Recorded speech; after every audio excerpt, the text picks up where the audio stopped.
عظمت والا قرآن ہے. میرے آقا علیہ السلام کے جتنے بھی معجزات ہیں، سرکار علیہ السلام کی ذات مبارک سے جتنے بھی معجزات ظاہر ہوئے، ان تمام معجزات میں سب سے بڑا معجزہ جو اللہ نے اپنے حبیب کو عطا کیا وہ قرآن مجید ہے.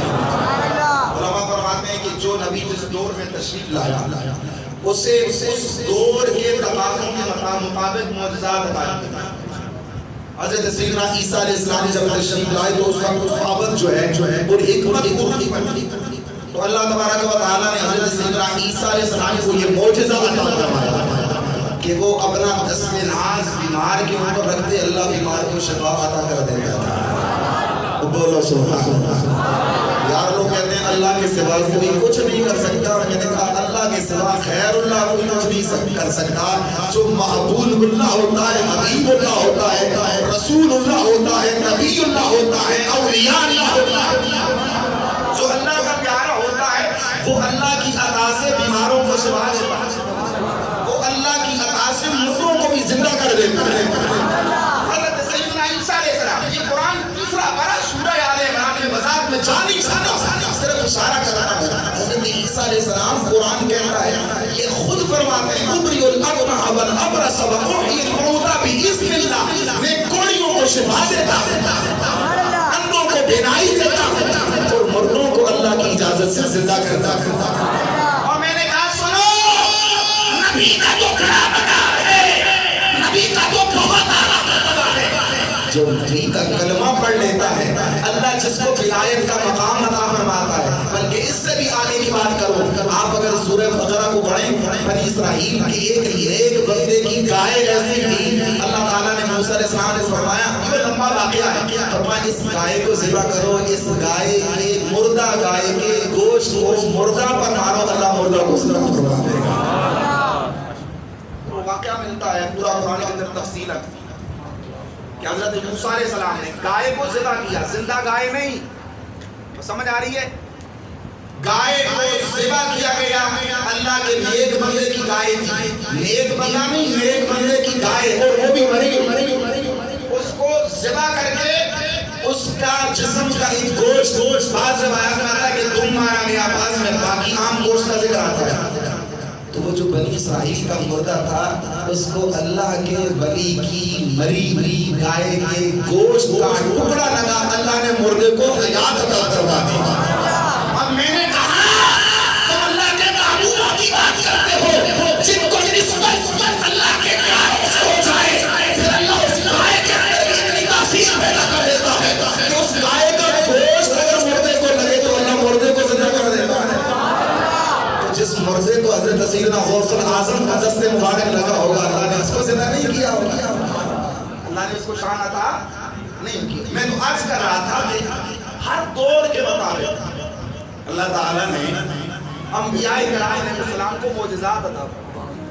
اور جس دور میں آقا علیہ السلام سرزمین عرب میں تشریف لائے وہ زمانہ فصاحت و بلاغت کا زمانہ تھا.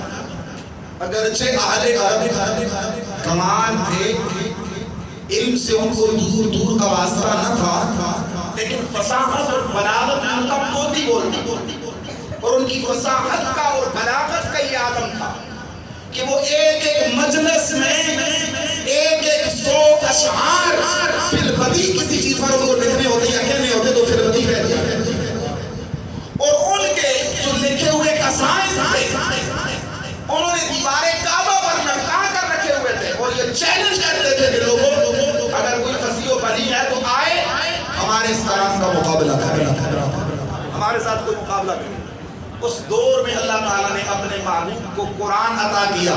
جب یہ قرآن نازل ہوا تو پھر سارے فصحائے عرب، بلغائے عرب اس قرآن کی موجز بیانی کو، اس قرآن کی نکتہ سنجی کو، اس قرآن کی علم آفریدی اور حکمت آفرودی کو پڑھ کر تنگ رہ گئے، ششتر رہ گئے. بس میں ایک واقعہ عرض کرتا ہوں اور گفتگو کو ختم کرتا ہوں. مجھے لگتا ہے آپ بھی تھک گئے، اگر سننے کا رہتا ہے تو دفعہ کہتے ہیں سبحان اللہ، سبحان اللہ. ویسے پیروں ماں کیسی کرنی آدھا گھنٹہ یہ میرا آدھا گھنٹہ تقریباً پورا ہون اللہ، لیکن ماں کی طرح واقعہ کہہ دیتے ہیں لیکن باتیں کرنا میرے ساتھ ٹھیک ہے. تسی سننے میں نہ دیتے آپ کو پھر سبحان اللہ، نہیں نہیں راجی بولو سبحان اللہ۔ امام الانبیاء صلی اللہ علیہ وآلہ وسلم کے غلاموں، اللہ کے نبی صلی اللہ علیہ وآلہ وسلم کے سینہ ابہر پر جب قرآن حکیم نازل ہوا، میرے رسول صلی اللہ علیہ وآلہ وسلم نے قرآن کی تلاوت جب کفار مکہ کو سنائی، وہ دشمنان دین، دشمنان رسول، دشمنان دین و ملت میرے نبی پاک صلی اللہ علیہ وآلہ وسلم پر طرح طرح کی آوازیں کسنے لگے۔ کسی نے کہا یہ انسان کا کلام ہے، کسی نے کہا یہ ساحر کا کلام ہے، کسی نے کہا یہ جادوگر کا کلام ہے، کسی نے کہا کہ یہ کہانت ہے، کسی نے کہا کہ یہ کسی جن کو القا کیا، یہ اللہ کا کلام نہیں ہو سکتا۔ کفار مکہ نے اپنا سفیر عتبہ بن ربیعہ کو بنا کر میرے محبوب کی خدمت میں بھیجا۔ عتبہ بن ربیعہ کفار کا سفیر بن کر بارگاہ نبوت میں حاضر ہوتا ہے، عرض کرتا ہے محمد تم نے ہمارے معبودان باطلہ کو بڑی تکلیف پہنچائی، تم نے ہمارے عقیدے کو ٹھیس پہنچائی ہے، چلو آؤ نا ہم ایک سودا کر لیتے ہیں۔ اے محمد بن عبداللہ، اے محمد بن عبداللہ، تم اپنے دین سے باز نہیں آتے، تم اپنی تبلیغ رسالت سے باز نہیں آتے، تم قرآن کی تلاوت سے باز نہیں آتے۔ اگر تمہیں دنیا کی بادشاہت چاہیے، اگر تمہیں مکہ کی بادشاہت چاہیے، ہم سارے مکہ والے بیٹھتے ہیں، تجھے اپنا سردار مان لیتے ہیں، تجھے اپنا بادشاہ مان لیتے ہیں۔ اگر تجھے کسی خوبصورت حسینہ سے شادی کرنے کی چاہت ہے، اے محمد بن عبداللہ، تجھے ہم سب سے زیادہ مکہ کی حسین عورت سے شادی کرواتے ہیں۔ اے محمد بن عبداللہ، تم یہ قرآن کی تلاوت بند کر دو، تم یہ قرآن سنانا چھوڑ دو، اللہ کی توحید کا اعلان کرنا چھوڑ دو۔ جب عتبہ بن ربیعہ نے یہ پیشکش کی، عتبہ بن ربیعہ کی پیشکش سن کر کے میرے آقا حضور سرور کونین صلی اللہ علیہ وآلہ وسلم نے سورہ حامیم سجدہ کی تلاوت فرمائی۔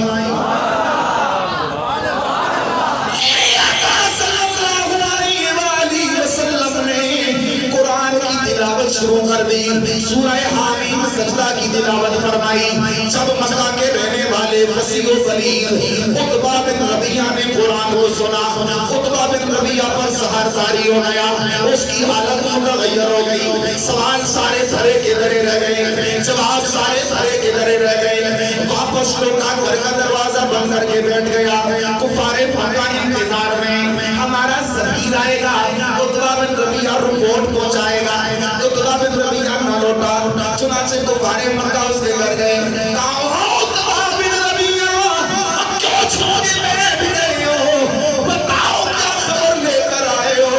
عتبہ بن ربیعہ کہنے لگا، او مکہ کے رہنے والوں، تم جس محمد کے کلام کو ساحر دیوانے کا کلام کہتے ہو، رب کعبہ کی قسم ہے وہ کسی دیوانے کا کلام نہیں ہے، وہ کسی مجنون ساحر کا کلام نہیں ہے، وہ ایک عجیبی کلام ہے۔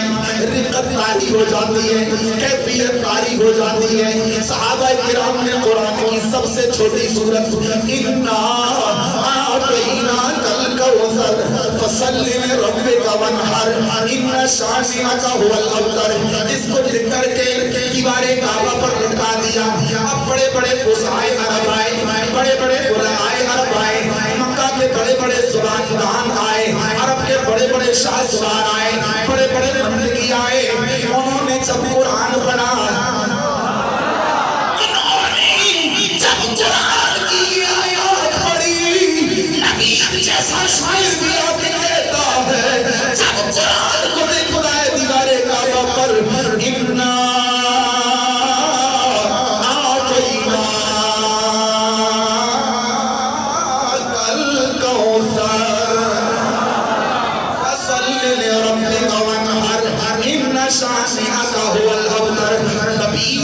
شاعر بھی یہ کہنے پر مجبور ہو جاتا ہے، آگے لگ کر چلا جاتا ہے، دنیا والوں کو گواہ بنا جاتا ہے، دیوار کعبہ پر رقم دراز ہوتا ہے۔ کلام البشر، مکہ کے رہنے والوں، یہ کسی بشر کا کلام نہیں ہے، کسی انسان کا کلام نہیں ہے، کسی دنیا دار کا کلام نہیں ہے، بلکہ ساری کائنات کے پروردگار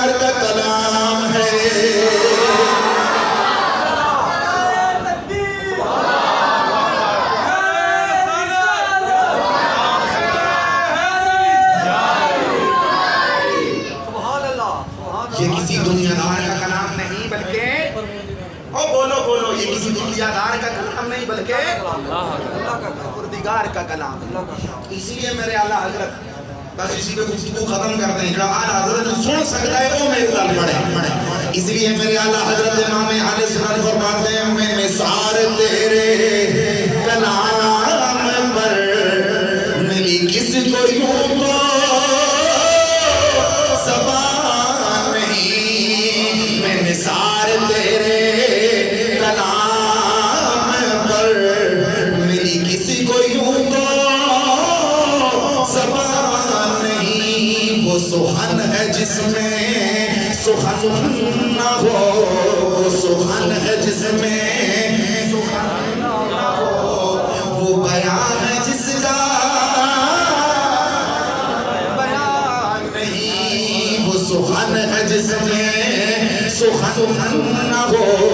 وہ بیان ہے جس کا بیان نہیں. اور تیرے آگے یوں ہیں دبے لچے فصحاء عرب کے بڑے بڑے. تیرے آگے یوں ہیں دبے لچے فصحاء عرب کے بڑے بڑے. کوئی دیکھے منہ میں زبان نہیں. کوئی دیکھے منہ میں زبان نہیں بلکہ جسم میں